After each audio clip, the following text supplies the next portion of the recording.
তোমাদের বার্ষিক পরীক্ষার জন্য অনলাইন কোর্স লঞ্চ করা হয়েছে। তো ওই কোর্সে যদি তোমরা 15 তারিখের আগে জয়েন হতে পারো তাহলে 50% ডিসকাউন্ট, অর্থাৎ 2000 টাকার কোর্সটা তোমরা 1000 টাকায় করে নিতে পারবা। আর আমাদের এবারের কোর্সটা আগের থেকে অনেক অনেক অনেক অনেক আপডেট এবং বেটার হয়েছে।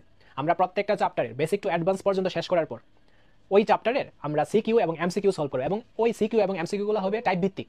তো ওই টাইপ ভিত্তিক ম্যাথগুলো সলভ করার পর আমরা বোর্ড কোশ্চেনগুলো সলভ করবো। তো এইভাবে যদি সলভ করতে পারি তাহলে আমরা পরীক্ষা কমন পেয়ে যাবো। এছাড়া ওয়ান শট ক্লাস তো করানো হবে, যেগুলো অনেক অনেক ইম্পর্টেন্ট তোমাদের জন্য এবং অনেক অনেক হেল্পফুল।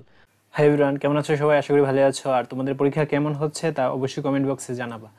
আর এটা দেখো, আমরা এই প্রশ্নটা এখন দেখি। আর তোমাদের আমি ভিডিও শুরু করার আগে সবগুলা ভিডিওতে কিন্তু বলে রাখি যে ভাইয়া ফার্স্টলি তোমরা তোমাদের যে সিলেবাসটা, ওই সিলেবাসটা ভালোভাবে সম্পূর্ণ করো। দেন যদি তোমাদের কাছে সময় থাকে এই প্রশ্নের সেটটা দেখবা, কারণ এই প্রশ্নের সেটটা দেখলে তোমাদের কনফিডেন্স বেড়ে যাবে যে এইগুলা তোমরা যদি পারো তার মানে তোমাদের পরীক্ষায়ও তোমরা পারবা। আর যেগুলা এই প্রশ্ন থেকে পারবে না সেগুলো অ্যান্সারটা তোমাদের দিয়ে দেওয়া হবে, আর অ্যান্সার সহ তোমরা দেখে নাও, পড়ে নাও, বা বই থেকে খুঁজে বা গাইড থেকে খুঁজে বের করে পড়ে ফেলো।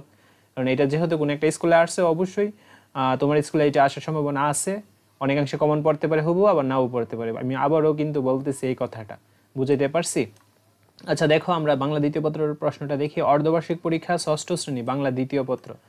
হ্যাঁ, এখানে তোমার বহু নির্বাচনী অভিজ্ঞতা প্রথমে রয়েছে। তো 15টা তোমার বহু নির্বাচনী প্রশ্ন আসবো, 1 করে 15 নম্বর। তো এর জন্য তোমাদের মোট যে বাংলা দ্বিতীয় পত্র পরীক্ষাটা, ওইটার জন্য হচ্ছে তোমার 2 ঘন্টা সময় থাকবে এবং পূর্ণমান থাকবে 50 নম্বর। আর বহু নির্বাচনী প্রশ্নের জন্য থাকবে ভাইয়া 15 নম্বর। এখন জাস্ট দেখো তুমি এই প্রশ্নগুলো যে আসছে, এই প্রশ্নগুলো তুমি পারতেছো কিনা, একটু চোখটা বুলাইয়া দেখো। আর যেগুলো না পারবা সেইগুলা তোমরা গাইড বা বই থেকে, বা তুমি যখন বইয়ের পড়াটা রিভাইজ দিবা তখন দেখবা যে এই অধ্যায়ের এই প্রশ্নটা আমি পারতেছি কিনা। এতটুকুই, এখানে অ্যান্সারটা দেখো দেওয়া আছে। ওকে, আচ্ছা তারপর দেখো রচনামূলক প্রশ্ন, মান হচ্ছে 35। তো এখানে দেখো নিচের অনুচ্ছেদটি পড়ো এবং অনুধাবন করে প্রশ্নগুলোর উত্তর দাও। তোমাকে এই প্রশ্নগুলোর উত্তর দিতে হবে। এগুলো গাইড বা বই থেকে খুঁজে বের করতে পারো, অথবা আমাদের এখানে পিডিএফে এই প্রশ্নটা দেওয়া আছে, ঠিক আছে? আর এই অ্যান্সারগুলো তোমরা বই বা গাইড থেকে খুঁজে বের করে নিবা।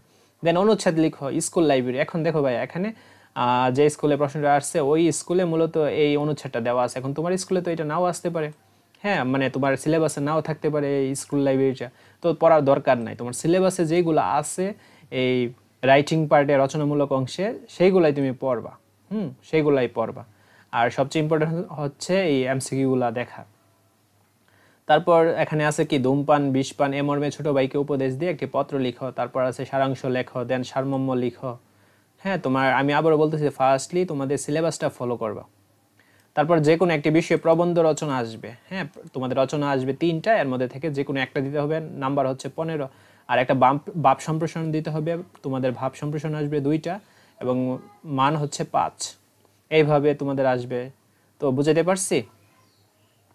তো আজকের ভিডিওটা এই পর্যন্ত। পরবর্তী ভিডিওতে আমরা প্রশ্নের আরেকটা সেট দেখবো। আরেকটা কথা বলে রাখি, তোমাদের এরকম প্রশ্নের সেট কিন্তু অনেকগুলো দেখতে হবে। জাস্ট এই একটা সেট দেখে যে পরীক্ষায় যাবে এমন না, আর কোনোভাবে এই সেটের উপর নির্ভর করে পরীক্ষায় যেও না। কিন্তু সবগুলা সেট দেখবা, দেন তোমার সিলেবাস, তোমার সাজেশন, এইগুলো সলভ করার পর তুমি পরীক্ষার জন্য একেবারে প্রস্তুত এবং সুপার একটা প্রস্তুতি হয়ে যাবে। বুঝতে পারছি?